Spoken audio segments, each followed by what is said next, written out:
you want to soak your nuts and seeds, that reduces any oxalate levels. And we've already talked a lot in this program about soaking your seeds to get the enzyme inhibitors off. So it's the same thing.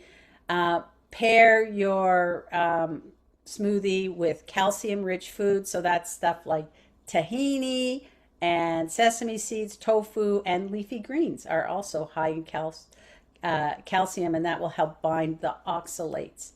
And then if you're eating, if you, the other thing is to cook your high oxalate greens, that reduces the oxalates in them.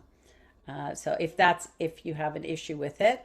And tips for optimizing your smoothie: balance your leafy greens and vegetables, fruits, nuts, and healthy fats. You can monitor your portion size if you're concerned. For me, I think you should eat till you're satisfied. That's the main thing, not over full, but satisfied. And then again, rotate your ingredients and limit the sweeteners because there's already a lot of sweet in the fruits, and that's natural sweet, which is the best kind for you. All right, so I'm going to I think I'm going to share a different screen for the my recipe, I guess, or my I did a new infographic. So let's do the new infographic here for the kind. Let me just go through since I'm here some ideas. So okay, I got to do the recipe first. Never mind. Let me do that first. All right, let me get this sharing back on.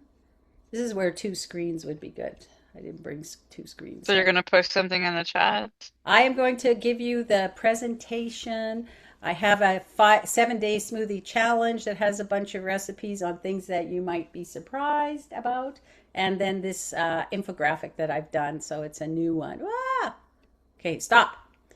Ah! Don't hit Okay. it. Like just like go. I don't know why it's doing that. Okay.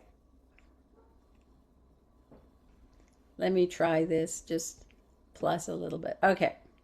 So here's the things that you to make a balanced smoothie that's whole food. First, choose a liquid. So about a cup, and you don't have to measure this. You could just kind of eyeball it. There's no reason. So you can do water, coconut water, almond milk, any kind of nut milks, coconut milk, ice as well. You can put in there. Helene, that's especially for you. And add some fruit, so about a half to a cup. So basically, I like a handful. So you want to add a couple of fruits. So you could add berries, banana, all sorts. And I usually do frozen fruits, and so then it's frozen. So frozen berries. I freeze bananas, and then I basically cut them in half and freeze them, and then just take half a banana and put it in and then add a big handful of greens. So that could be spinach, kale, romaine, parsley, cucumbers, whatever greens you want. Sorry. And then from there, you can add what I call satisfaction, which is like your things that have healthy fats in it. So that's hemp hearts, ground flax, chia seeds. You could put a nut butter in there, avocado, or a coconut yogurt. And today I'm going to use coconut yogurt for mine because I have coconut yogurt left over from last week. And then you can add some flavor like cinnamon. So this is where you add your spices, ginger, cacao. So we're going to make a chocolate smoothie today. You could add some mint and lime, lemon. Woo! I'm sorry, this is moving around. Trying to make it here.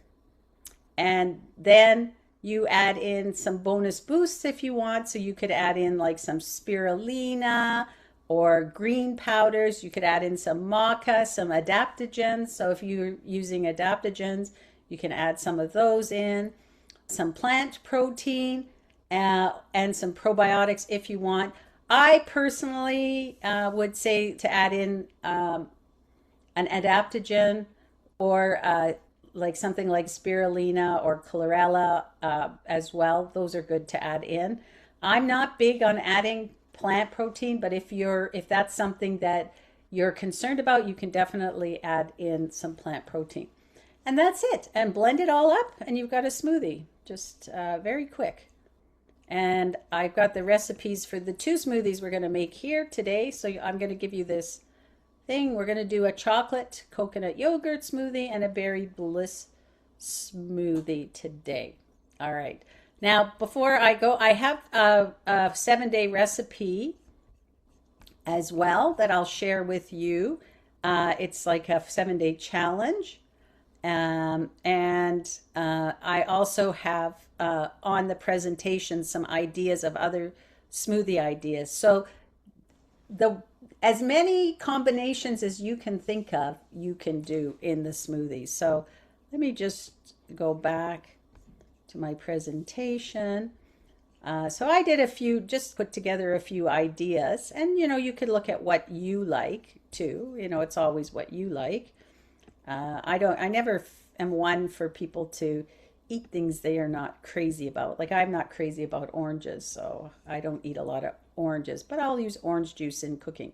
Okay, so here's some smoothie ideas. You could do a tropical smoothie with mango and pineapple, and you could put in your leafy greens. I just use, so spinach and romaine are going to be the mildest, so they won't cause a lot of flavor change. When you get to some of the other ones, you're probably going to taste it a bit. And this is one of those things that your taste buds do get used to it. You just got to give it about 2 to 3 weeks. You can add your flavor bomb. So for a tropical smoothie, either lime juice or fresh ginger. You could use coconut milk, chia seeds, use a coconut water because it's a tropical one. Add in some hemp seeds or spirulina. Bam. I have an apple pie smoothie where you put in like banana and apple. So you could use kale or spinach or whatever kind of leafy green. Add in some cinnamon and nutmeg for an apple pie kind of feel. A little bit of a nut butter to give it like a nutty flavor. You could add in some flaxseed. You could add in some oat milk and oats. Actually, you could add in some oats to give it like the apple crust. Pineapple mint. So apple and pineapple with some romaine, some fresh mint leaves.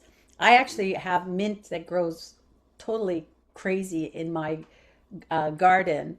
And so that's just starting to come up now. So this is something for me in the summer when I have all my mint.